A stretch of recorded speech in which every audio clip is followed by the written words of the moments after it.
Hi everybody, this is Susan Elliott, and today we're going to be making our Lion Balm. It's the Mad Soothing Lion Balm.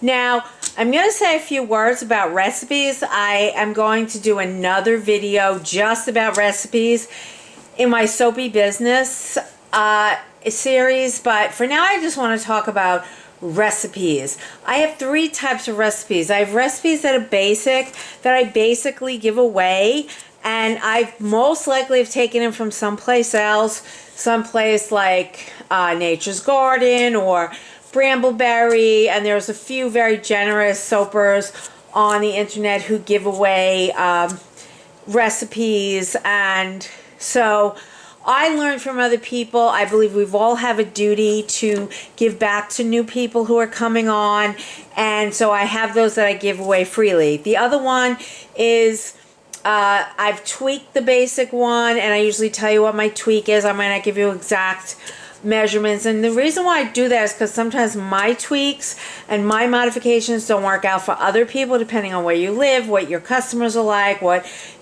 supplies you're using. So I don't give it because I'm trying to keep it to myself. I give it because I can't troubleshoot it if it doesn't work for you. The third one is something like I'm going to do today. It's like it took me a lot of months to come up with it. Of course, I put all of my ingredients on the label, so all you have to do is read my label and know how it goes. There's a few different steps that you should be aware of when you're making a muscle balm like this, and I'm going to tell you what those are. And, but basically I'm not going to give you the exact recipe. It took me months to come up with this, and you don't need everything that I put into it. This is my sort of super duper muscle balm. This is the top of the line. You could use only some of these ingredients. I'll tell you which ones are necessary, which ones are not, and have a perfectly fine balm. You could also, I don't use any petroleum products. You could also use petroleum jelly in place of the salve that I make myself at the beginning of this, and I will, it's perfectly fine if that's what you want to do. If you don't do your own herbal infusions like I do, and if you don't want to make your own salve, you can use petroleum jelly. I don't use petroleum products, but you can. So what I want to do is tell you what's absolutely necessary. This is a mask. When you're working with menthol, which is absolutely necessary, you want to be wearing a mask. It makes me nauseous. Some people have trouble when they breathe it in. Some people, it makes them nauseous. For me, it makes me nauseous. That's why I wear a mask. Please wear a mask whenever you're messing around with menthol. The other thing is I'm going to make a salve that's going to be the basis of that. So if you don't have the salve, you need to have petroleum jelly. And this is my recipe back here. I was wondering where it went to. So for the salve, I need beeswax, and I use locally sourced organic beeswax. So in order to make the salve, I need that. I need my infused oils, which I'm going to use my own comfrey and my own calendula infused oils. Do not use any comfrey infused oils on a deep open wound. You can use it on superficial wounds, but this is a muscle balm, so it really should just go on muscles where there's no deep wound. Comfrey is so healing that it heals the surface so fast that the skin does not have time to regenerate underneath if it's a deep wound, and it actually can cause an infection. So don't ever use any comfrey-based product on a deep wound. You could use it on superficial wounds, you could use it on rashes, you could even use it on broken bones. It's great, but don't use it on deep wounds.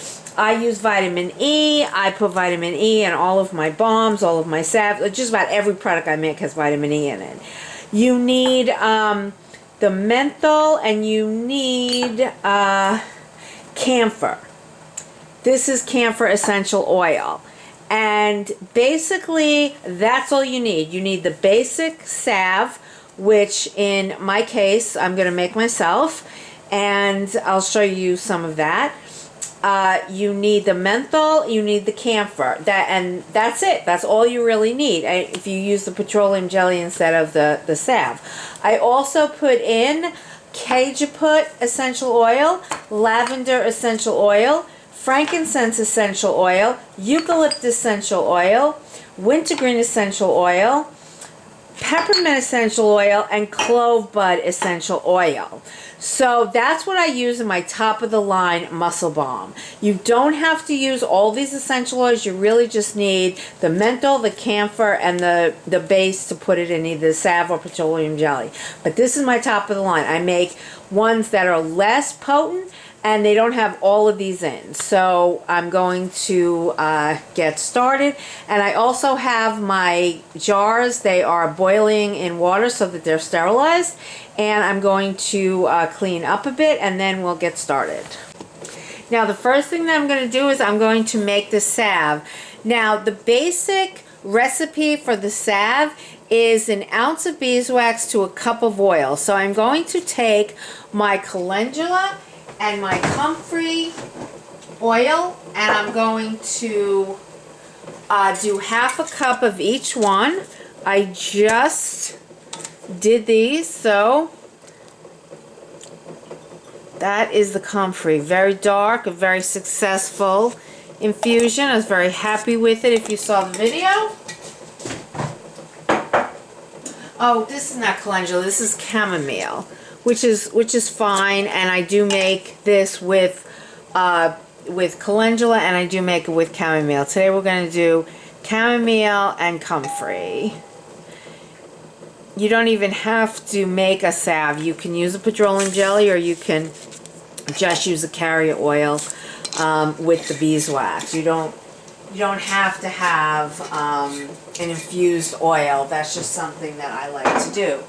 So I have my cup of oil, and now I'm going to slice off an ounce of beeswax.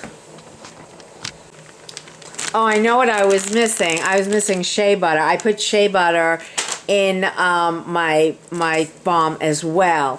And that's because I really wanted to have a nice consistency when all is said and done. So I knew there was something else that I was missing. So it's the shea butter. Okay, so I have chopped off an ounce of beeswax, and I'm going to put this away, and I'm going to melt the beeswax in a double boiler. So what I'm going to do now is I'm going to put the melted beeswax into the oil, and it's going to solidify like almost immediately. There we go. There we go. We have nice solid. And what you can do at this point is you can put this back into the water so that it melts again. Or you could heat up the oil before. So what I'm going to do is I'm going to put this back in here. I'm going to get all that beeswax out. And then I'm going to put this back in the water. Now it's all melted, and now it's going to cool down, and it's going to create a salve.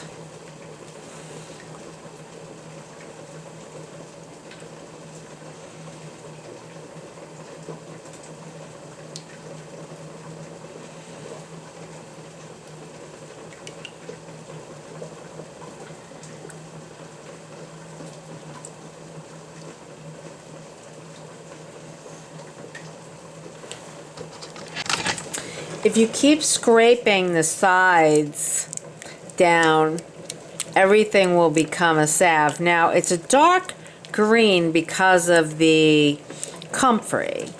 If comfrey was not involved in this, it would not be so dark green. It would be more like a pale yellow or even a beige. But because the comfrey is so dark, you see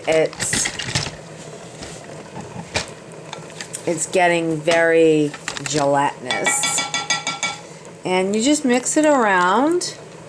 Now if you wanted this to be the extent of your product, this would be a great healing salve. Chamomile and comfrey. Like I said, it's good on everything: bruises, rashes, superficial cuts, not deep cuts, because the comfrey is so healing. It's one of the only things that you could say, don't use this because it's too good.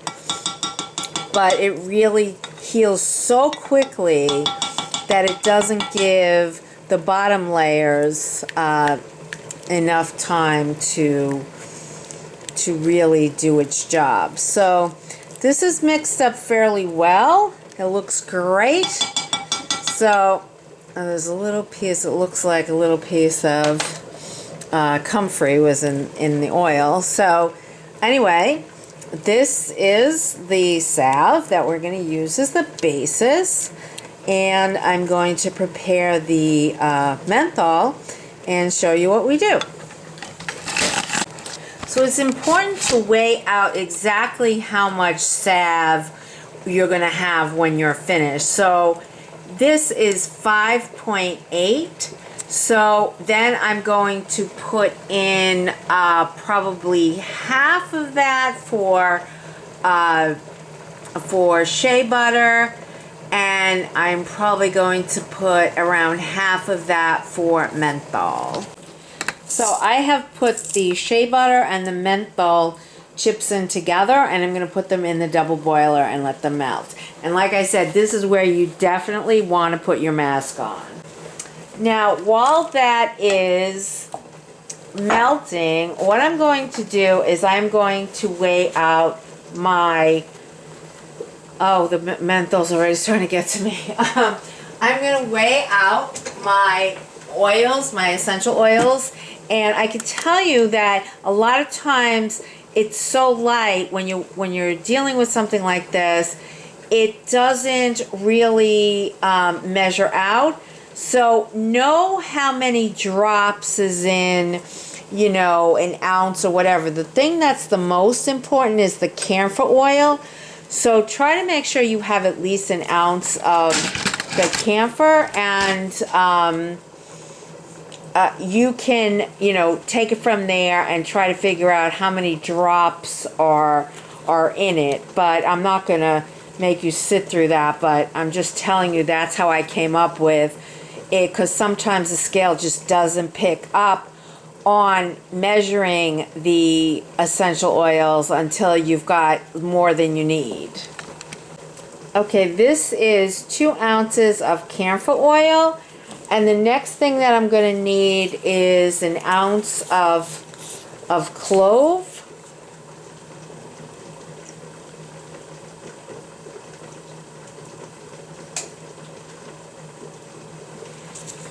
And then cajeput, and then everything else I usually put in, you know, from a few drops to half an ounce. Okay, so our shea butter and our menthol is nicely melted. We have our essential oils and vitamin E right here. And like I said, the only thing you absolutely need for muscle balm is the menthol, the camphor, and some sort of base, you know, which we made our own comfrey chamomile salve. Everything else is optional, and I put peppermint, eucalyptus, and wintergreen in there. You really only need one of those. I just like this really strong. This is for me, and I have a lot of really difficult muscle issues, and you know, I have lupus, so I have a lot of aches and pains, and this stuff is just magic. The frankincense is also very expensive. You don't need that. I find that it works better for me. You don't need the lavender. That works better for me. I find the clove to be something that you do need, an essential oil for this, but you could get away without it. If you want something very light, you know, just go with the menthol the camphor and, you know, add some cajun, a little bit of the clove, and you're good to go. You know, with your base, either petroleum jelly or making your own salve liniment. So anyway, I'm going to wait for this to cool down to 120 before I add my essential oils, and then I'll mix it all together. In the meantime, I am sterilizing my jars that this is going to go into, and I also have St. John's wort, which I just got today.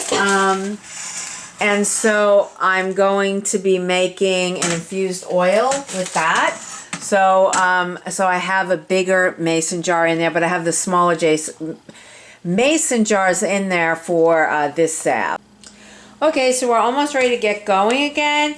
This is the shea butter and the menthol chips. They're almost down to 120, which is where I want them, so that I can put the essential oils, the vitamin E in, and then we'll add the salve as well.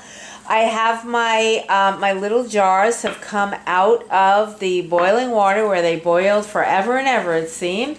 And this is for me, so I am OCD, and I do really take a lot of precautions that might seem like overkill to some people, and it probably is, but that's the way I do it. So, you know, I'm going to make sure that, you know, these are absolutely dry so that we're not introducing any water into this, because we all know that water breeds bacteria and fungus. So one of the things that I was saying before about recipes is, you know, I have basic recipes that I freely give away because people gave to me when I first started making products like this. I have other ones that I usually give you the tweaks. I might not give you the exact amounts, but again, it's because your supplies might be different than mine, where you live might be different than, you know, how things behave where I live, etc., etc. And then there's ones that, you know, it's like this. You're going to read all of this on the label. This recipe took me a very long time to come up with and to get it right. Now, I gave you a sort of an idea of the recipe and the amounts, but I didn't give you the exact ones because you don't need everything that I put in here. You can make a perfectly nice one, you know, by yourself with different things. I showed you what was necessary, what was not necessary. If I go onto somebody's video and they say I never give out recipes, I turn it off. I never go back there again. I will not give them views. There are some techniques that people use that, yes, you do want to see. But if somebody's just sitting there making a soap, I'm not going to sit there and watch them hand blend some oils and lye together when they're not showing me anything that I don't already know how to do. I don't care. And if you're so selfish, like you're not curing cancer, you should have, I believe that you can have your proprietary recipes you don't want to give to other people, but everybody should have some recipes that they give to new soapers, because people gave to us. We didn't learn this in a vacuum. We didn't wake up one day and know how to do this stuff. So if you're, you know, think that you're so magnificent that you can't share any recipe with anyone ever, I will not give you the views on your videos. I just won't.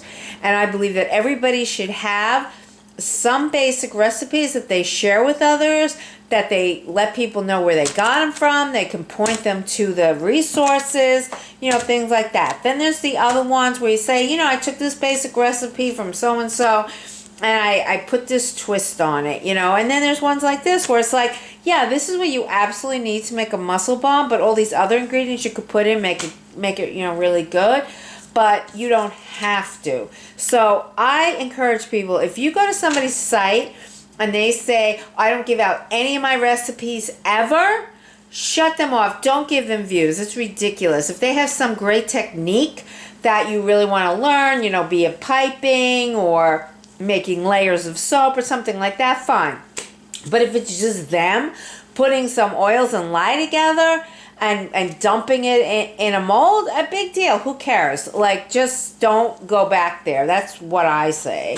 So I think that everybody should give back to new soapers like people gave to me, because I didn't know what I was doing, and I watched hundreds of videos before I ever started this. The other thing that I wanted to say is, if when you're using menthol, if you don't wear glasses like I do, or even if you do and your eyes are particularly sensitive, you might want to put on goggles, because the menthol affects your eyes as well. And you know, it's great if you have a cold or something, it'll clear everything up, but if you don't, you definitely want to cover your nose, your mouth, and your eyes. So anyway, this is 121. We're almost there. So like I show in all my videos, you know, I alcohol things down, especially if it's going to be for sale. This isn't for sale. This is just for me, but I do it anyway. So this is the spoon that I'm going to use to mix, and, you know, I will alcohol this down. I just need a paper towel to do that. So I have my alcohol spoon, and I'm going to check my temperature. It should be down below 120. And then I'm just going to mix the essential oils in. It is 119. Okay, here we go. Let's see. I'm just going to... This is the essential oils and the vitamin E. And if you're going to use vitamin E in this, make sure it's real vitamin E, not, you know, some crap that they're... You know, if you look closely, it says, you know, 2% vitamin E or something like that, because there's a lot of people out there that do it. Okay. So that is very strong between the menthol. And now all I'm going to do is I'm going to mix in my fabulous salve.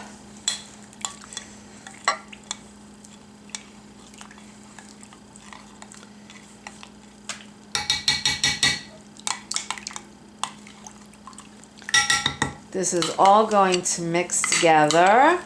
If you do this with petroleum jelly, I don't know how it comes out because I've never used it, but I assume that it would be the same thing. I can smell the menthol, I can smell the camphor. Now all I got to do is get this mixed really well. I think I'm actually going to use my hand blender for a minute. A trusty stick blender. I don't know where I'd be without it. Obviously, this is from two different ones. I just grabbed the first bottom and the first top that I saw. So it's a little liquidy, but it definitely will firm up.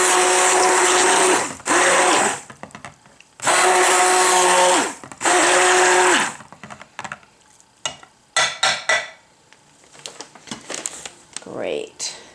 So it is liquidy, if you can see that. And, you know, because the shea butter will firm up and the beeswax and liniment will firm up, this will all firm up. I'm going to pour this into the jars and let you see. See, it pours, and this will all firm up. And this is one reason why you don't always give out recipes, because if for some reason this didn't firm up, which I'm sure it will because I've done this, just people are going to come to you and say, oh, mine didn't firm up, what happened? And if that happened, if this didn't firm up but just stayed like this, I would just make another salve base, and then I would just put it all together until, you know, it was the point that it did. But I'm just going to give this a little bit, and I'll bring you back. While I was waiting for this to set up, I did my St. John's wort infusion, and I want to show you this. St. John's wort is one of the few herbs that I would suggest putting a little bit of oil in the bottom, because it's so dense that sometimes it can take a long time for the oil to go all the way through. So I just put a little bit at the bottom. I probably should have showed you that. But anyway, this is the St. John's wort. It's in sunflower, that I have rosemary oleoresin, apricot oil, and extra virgin olive oil. Some people have asked me why I don't use sweet almond oil, and you can absolutely use sweet almond oil to do infusions. It's a great oil to do infusions, but I don't use it for people that have allergies, because I figure people with nut allergies have enough problems sometimes finding products. So I try to make, you know, my healing balms, my healing salves, you know, very, you know, nut allergy friendly. So anyway, so see, this is setting up, and it will continue to set up as it firms up.